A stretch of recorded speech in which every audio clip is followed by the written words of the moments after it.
جنت کے درخت ایک ایمان افروز تصور جنت، ایک ایسی حقیقت جو انسان کے تصور سے بھی کہیں زیادہ عظیم اور شاندار ہے۔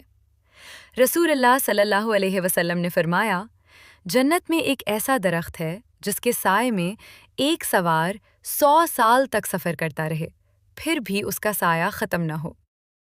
قرآن میں اللہ تعالیٰ فرماتے ہیں، وَظِلٍّ ممدود، یعنی جنت میں لمبا پھیلا ہوا سایہ ہوگا۔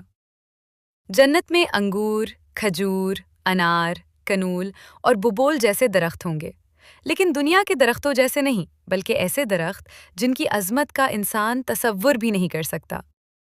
اہل جنت کو بے مثال طاقت دی جائے گی، اور جنت کے درختوں کے تنے سونے کے ہوں گے۔ کچھ درخت ایسے ہوں گے جن کے اندر سے طرح طرح کے کھانے نکلیں گے۔ ببول کے درخت میں ہر کانٹے کے بدلے ایسی نعمت ہوگی جس سے 70 قسم کے کھانے نکلیں گے، اور ہر کھانے کا رنگ مختلف ہوگا۔ جنت کے پھل کھانے سے نہ کوئی تکلیف ہوگی، نہ بدہضمی، نہ کوئی گندگی۔ جتنا چاہو کھاؤ، نہ پھل ختم ہوں گے، نہ کوئی روک ٹوک ہوگی۔ جنت کے درختوں کی شاخیں موتیوں کی ہوں گی اور جڑیں سونے کی۔ جنت کے انگوروں کے خوشے اتنے بڑے ہوں گے کہ ایک خوشہ 1 مہینے کی مسافت جتنا ہوگا۔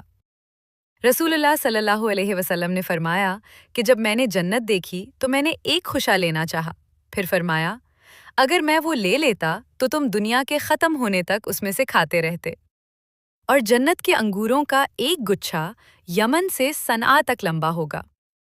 یہ ہے جنت، ایسی نعمتیں جو آنکھ نے دیکھی نہیں، کان نے سنی نہیں، اور انسان کے دل پر کبھی خیال بھی نہیں گزرا۔ اللہ ہمیں جنت کا وارث بنائے، آمین۔